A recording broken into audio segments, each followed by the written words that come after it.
Hello friend, मैं स्मृति ऐश्वर्या आप सभी का स्वागत करती हूँ आपके अपने यूट्यूब चैनल स्टडी विद स्मृति में। आइए शुरू करते हैं आज की क्लास। आज की क्लास में मैं आप लोगों को जेपीएससी के लिए झारखंड की अर्थव्यवस्था विषय से मुख्य परीक्षा के लिए एक प्रश्न का उत्तर कराने वाली हूँ। ये उन सारे स्टूडेंट के लिए हेल्पफुल हो जाता है जो जेपीएससी की तैयारियों में लगे हैं।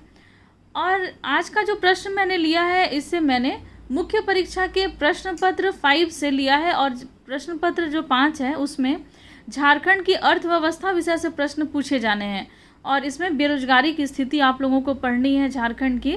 तो जो प्रश्न मैंने बनाया है वो प्रश्न है, बेरोजगारी से आप क्या समझते हैं? झारखंड में बेरोजगारी की वर्तमान स्थिति को स्पष्ट करते हुए दूर करने के लिए चलाए जा रहे मुख्य कार्यक्रमों की चर्चा करें। ये आज का प्रश्न है। तो आंसर को राइट करने में मैंने इसके 3 भाग किए। पहला भाग जो था वो भूमिका का, दूसरा भाग जो है वो है मुख्य भाग और तीसरा भाग जो है वो निष्कर्ष का है। भूमिका में मैंने थोड़ा बेरोजगारी के बारे में बताया है कि क्या है होती है बेरोजगारी, और जब मुख्य भाग में जब मैं आई तो मुख्य भाग में मैंने थोड़ा बेरोजगारी को ही थोड़ा डिटेल में बताया और झारखंड में बेरोजगारी की स्थिति की चर्चा की और अभी के समय में क्या स्थिति है कोविड-19 और लॉकडाउन के समय में झारखंड में बेरोजगारी की, उसके बारे में भी बताया। और फिर कुछ प्रमुख कार्यक्रमों के बारे में मैंने बताया है जो झारखंड में चलाए जा रहे हैं बेरोजगारी को दूर करने के लिए।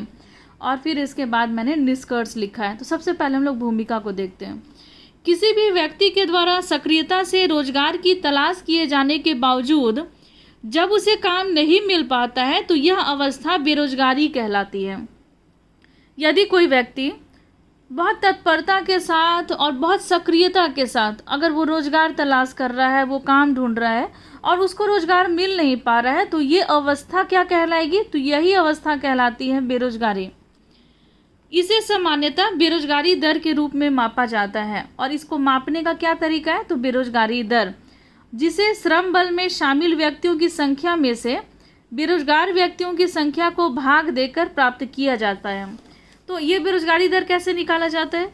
तो जो कुल श्रम बल होते हैं तो श्रम बल की कुल संख्या में से जो बेरोजगार व्यक्तियों की संख्या है उसको अगर भाग दे दिया जाए तो ये क्या निकल जाता है? तो ये बेरोजगारी दर निकल जाता है। तो ये भूमिका में हो गया। थोड़ी चलिए हम लोग मुख्य भाग में चलते हैं।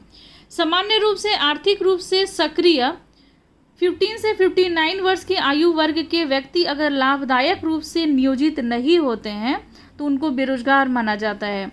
भारत में बेरोजगारी संबंधित आंकड़े राष्ट्रीय नमूना सर्वेक्षण कार्यालय यानी कि NSSO के द्वारा जारी किया जाता है। भारत में असंगठित क्षेत्र के द्वारा अधिकांश रोजगार मुहैया कराए जाते हैं। अब झारखंड के आर्थिक सर्वेक्षण रिपोर्ट के आधार पे, तो झारखंड के आर्थिक सर्वेक्षण रिपोर्ट 2019-20 के आधार पर प्रति व्यक्ति आय में देश के 28 प्रमुख राज्यों में की रैंकिंग में झारखंड का 25वें नंबर पर स्थान है। तो जो अगर झारखंड के आर्थिक सर्वेक्षण रिपोर्ट 2019-20 के आधार पर अगर देखा जाए तो झारखंड में जो प्रति व्यक्ति आय है तो अगर अन्य राज्यों से अगर उसकी तुलना की जाती है तो कुल 28 राज्यों में झारखंड का स्थान 25वां है। बहुत ही खराब प्रति व्यक्ति आय है झारखंड में। वहीं झारखंड में जो बेरोजगारी दर है वो बढ़कर कितना हो गई है? तो 7.7% हो गई है। तो ये मैं आर्थिक सर्वेक्षण रिपोर्ट के आधार पर बता रही हूँ। देखिए यहाँ बेरोजगारी दर, यहाँ थोड़ा मैं शॉर्ट में बता दूँ ताकि आने वाले समय जो आंकड़े मैं बताऊँगी तो उसको समझना और उसको याद करना बहुत आसान हो जाएगा। देखिए शहर में कितना बेरोजगारी दर है झारखंड में?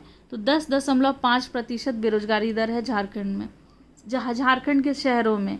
गाँव में कितना बेरोजगारी दर है? तो 7.1% है। वहीं पुरुषों में बेरोजगारी दर कितना है? तो 8.2% है। वहीं पर महिलाओं में बेरोजगारी दर कितना है? तो 5.2% है। देश की अगर बेरोजगारी दर की बात की जाए तो 6.1% है और वहीं झारखंड में बेरोजगारी दर कितनी है? तो 7.7% है। अब हम लोग चलिए यहाँ देखते हैं मैंने क्या लिखा है। एक मिनट। देश की औसत बेरोजगारी दर 6.1% है। झारखंड के गांवों में बेरोजगारी दर 7.1% है। शहरों में बेरोजगारी दर 10.5% है। झारखंड में पुरुषों की बेरोजगारी दर 8.2% है। महिलाओं में बेरोजगारी दर 5.2% है। झारखंड में 61.3% लोग स्वरोजगार में लगे हुए हैं। वहीं 23.6% लोग जो हैं वो कैजुअल लेबर हैं। वहीं 15.1% लोग जो हैं वो नियमित नौकरी में है। तो ये रोजगार के कुछ आंकड़े भी मैंने बता दिए। अब हम लोग थोड़ा वर्तमान की स्थिति जानें। तो देश के जाने माने think tank centre for monitoring of Indian economy के रिपोर्ट के आधार पर मार्च 2020 की तुलना में अप्रैल 2020 में बेरोजगारी जो है वो 6 गुना बढ़ गई है। तो देश का जाना माना एक थिंक टैंक सेंटर है, उसके द्वारा think tank centre for monitoring of Indian economy का ने एक रिपोर्ट दिया है। तो उस रिपोर्ट में ये कहा गया है कि मार्च 2020 की अगर तुलना की जाए तो अप्रैल 2020 में बेरोजगारी जो है वो 6 गुना बढ़ गई है। तो मार्च से अप्रैल 1 महीने के अंदर बेरोजगारी कितनी बढ़ गई है? तो 6 गुना बेरोजगारी बढ़ गई है। मार्च में प्रदेश की बेरोजगारी दर कितनी थी? तो 8.2% थी। वहीं पर अप्रैल में यह बेरोजगारी दर बढ़ के कितनी हो गई है? तो 47.1% ये बेरोजगारी दर हो गई है। तो कारण क्या है? तो कोरोना काल में लॉकडाउन की अवधि में झारखंड में इस स्थिति का जिम्मेदार जो प्रमुख कारण है वो है निर्माण परियोजनाओं का बंद हो जाना।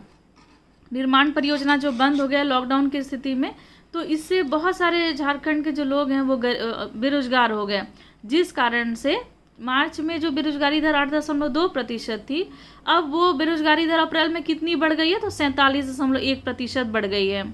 तो सरकार या प्राइवेट निर्माण परियोजनाओं में जो लगे दिहाड़ी मजदूर हैं वो अब बेरोजगार हो गए हैं। झारखंड में जनसंख्या वृद्धि दर की अपेक्षा रोजगार वृद्धि दर कम हो रही है। देखिए, ये कारण तो है लॉकडाउन का, लेकिन पहले से भी बेरोजगारी चली आ रही है। तो जितनी जनसंख्या झारखंड में बढ़ रही है उस हिसाब से रोजगार में वृद्धि नहीं हो पा रही है। यहाँ पर सीमित भूमि संसाधन है, और ये सीमित भूमि संसाधन भी भूमि भी जो है वो बहुत ज़्यादा उपजाऊ क्षमता वाली नहीं है, क्योंकि अधिकतर भूमि तो लाल मिट्टी अधिकतर मिट्टी लाल मिट्टी है, और ये इसकी उपजाऊ क्षमता बहुत ज़्यादा नहीं होती है। सिंचाई की व्यवस्था बहुत ज़्यादा अच्छी नहीं है। वर्षा पर आधारित कृषि अगर होती भी है तो वर्षा को सिंचित करके रख पाना भी एक बहुत बड़ी समस्या है। झारखंड एक पठारी राज्य है, तो झारखंड में अगर वर्षा होती है तो वो वर्षा का जो जल है वो बह करके अन्य राज्यों में चला जाता है। तो जिस कारण से यहाँ पर सीमित जो संसाधन है, सीमित भूमि संसाधन है, तथा श्रम बल का एक बड़ा हिस्सा कृषि क्षेत्र में लगा हुआ है। संसाधन तो सीमित है, लेकिन श्रम बल का बहुत बड़ा हिस्सा जो है, लगभग 75% हिस्सा जो है वो कृषि कार्यों में लगा हुआ है, जिससे यहाँ मौसमी बेरोजगारी जो है वो उत्पन्न हो जाती है। झारखंड में शिक्षा व्यवस्था की उद्यमिता और गुणवत्ता का भी विकास नहीं हो पा रहा है। तो इसका भी बहुत ज़्यादा ज़रूरी, अच्छा शिक्षा होना चाहिए, कौशल अच्छा देना चाहिए, उद्यमिता का विकास होना चाहिए, गुणवत्ता का विकास होना चाहिए, ताकि बहुत ज़्यादा रोजगार के जो अवसर हैं ज़्यादा से ज़्यादा मिल सकें। तो शिक्षा व्यवस्था भी उद्यमिता एवं गुणवत्ता का भी विकास नहीं कर पाती है, और अधिकांश शिक्षित जो है वो बेरोजगार हो जाते हैं। तो और रोजगार के अवसर का भी सृजन नहीं हो पा रहा है। जितना जनसंख्या बढ़ रही है, जितने लोग शिक्षित अगर हो भी रहे हैं तो उनको रोजगार भी नहीं मिल पा रहा है। तो ये बहुत बड़ी समस्या है। तो झारखंड में बेरोजगारी दूर करने के लिए चलाए जा रहे कुछ प्रमुख कार्यक्रम, अब हम लोग कुछ कार्यक्रम को देखें। तो यहाँ मैं थोड़ा सा डायग्राम के माध्यम से मैं आपको बता दूँ। प्रधानमंत्री रोजगार सृजन कार्यक्रम, तो हम लोग इसको डिटेल में भी जानेंगे थोड़ा थोड़ा करके। मनरेगा, फिर बिरसा हरित ग्राम योजना, शहीद पोटो हो खेल विकास योजना, झारखंड बेरोजगारी भत्ता योजना और मेक इन इंडिया। मैंने यहाँ कुछ इम्पॉर्टेंट को ही डाला है, क्योंकि योजनाएं तो बहुत सारी चलाई गई हैं और चलाई जा रही हैं झारखंड में, झारखंड सरकार के द्वारा चलाई जा रही हैं, केंद्र सरकार के द्वारा। सबको तो लिखना नहीं है थोड़ा, क्योंकि वर्ड लिमिट भी रखना है, वो सब कुछ देखना है, टाइम भी देखनी है। तो प्रधानमंत्री रोजगार सृजन कार्यक्रम, तो विनिर्माण क्षेत्र के लिए 25 लाख रुपए एवं सेवा क्षेत्र के लिए 10 लाख रुपए की क्रेडिट एवं ऋण सेवा प्रदान की जा रही है सरकार के द्वारा, ताकि रोजगार का सृजन किया जा सके। मनरेगा के द्वारा आप देखिए, तो झारखंड में बढ़ते हुए बेरोजगारी को दूर करने के लिए मनरेगा के तहत रोजगार दिया जा रहा है। इसके लिए क्या हो रहा है कि जो प्रवासी मजदूर आए हैं अभी के कंडीशन में, तो इन प्रवासी मजदूरों के जॉब कार्ड बनाए जा रहे हैं, क्योंकि ये नियम है कि जब आपके पास जॉब कार्ड रहेगा तभी मनरेगा में आपको कार्य मिलेगा। तो जो प्रवासी मजदूर आए हैं, अब उनको जब क्वारंटीन सेंटर से जब वो निकल जाएंगे तो फिर उनके लिए जॉब कार्ड बनवाए जाएंगे, जिससे उन्हें रोजगार मिल सकेगा। मनरेगा के तहत, यहाँ तहत होगा, मनरेगा के तहत 194 रुपये प्रतिदिन की दर से मजदूरी मिलती है। अब हम लोग जाने बिरसा हरित ग्राम योजना, ये हाल ही में चलाई गई योजना है ये। इस योजना के तहत फलदार पौधे लगाए जाएंगे। इसके तहत मिलने वाले रोजगार में बुजुर्गों और विधवा महिलाओं को प्राथमिकता दी जाएगी। इस योजना के तहत पौधे की जिम्मेदारी ग्रामीणों की होगी, उन्हें पौधे पट्टे पे दिए जाएंगे और वह फलों से आमदनी कर सकेंगे, तो इससे भी रोजगार का सृजन होगा। देखिए, और दूसरा क्या है, शहीद पोटो हो खेल विकास योजना।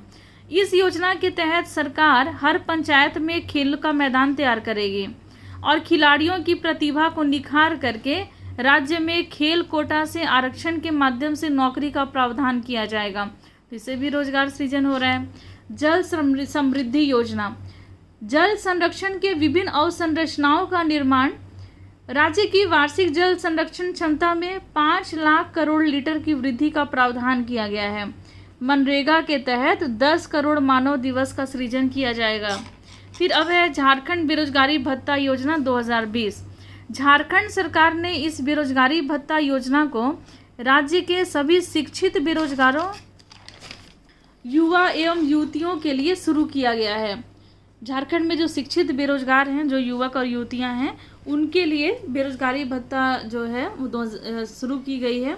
और इस योजना का जो उद्देश्य है वो राज्य में बढ़ रही बेरोजगारी की समस्या को दूर करना है। इसके तहत उन्हें प्रोत्साहन राशि दी जाती है। अब हम लोग जाने मेक इन इंडिया के बारे में। मेक इन इंडिया का मकसद देश को मैन्युफैक्चरिंग का हब बनाना है। घरेलू और विदेशी दोनों निवेशकों को मूल रूप से अनुकूल माहौल उपलब्ध कराना है। जो घरेलू निवेशक हैं या विदेशी निवेशक हैं, तो उनको एक अनुकूल माहौल मिल सके तथा भारत को एक विनिर्माण केंद्र के रूप में परिवर्तित करके रोजगार का अवसर प्रदान करना मेक इन इंडिया का उद्देश्य है। अब हम लोग निष्कर्ष के बारे में जानें। व्यापार के बंद होने और अर्थव्यवस्था में आए परिवर्तन के कारण छूटने वाले नौकरियों को ही बेरोजगारी का एकमात्र कारण नहीं माना जा सकता है। बेरोजगारी का एक अन्य समान महत्वपूर्ण कारण जो है वो नौकरियों के लिए आवश्यक शिक्षा और कौशल की कमी भी है। झारखंड में नौकरियों के सृजन में धीमापन जैसी समस्या से झारखंड जो है वो जूझ रहा है। नौकरी में सृजन में धीमापन है, आप लोग बहुत अच्छे से जानते होंगे इसको। तो झारखंड में नौकरियों के सृजन में धीमापन जैसी समस्या से ये झारखंड जूझ रहा है। झारखंड के कुशल और अकुशल युवक युवतियों के लिए रोजगार आज की सबसे बड़ी समस्या है। जल्द ही इसके विकल्प तलाशने होंगे जिससे युवा अपनी क्षमता का प्रदर्शन कर सकें। तो आज की क्लास में आपने बेरोजगारी से संबंधित कुछ इम्पॉर्टेंट बातें जानी, जैसे बेरोजगारी किसे कहते हैं, झारखंड में बेरोजगारी की क्या स्थिति है और फिर कौन कौन से कार्यक्रम चलाए जा रहे हैं बेरोजगारी को दूर करने के लिए। तो आज की क्लास में बस इतना ही। मिलते हैं हम लोग नेक्स्ट क्लास में। लेते हैं आपसे विदा। धन्यवाद।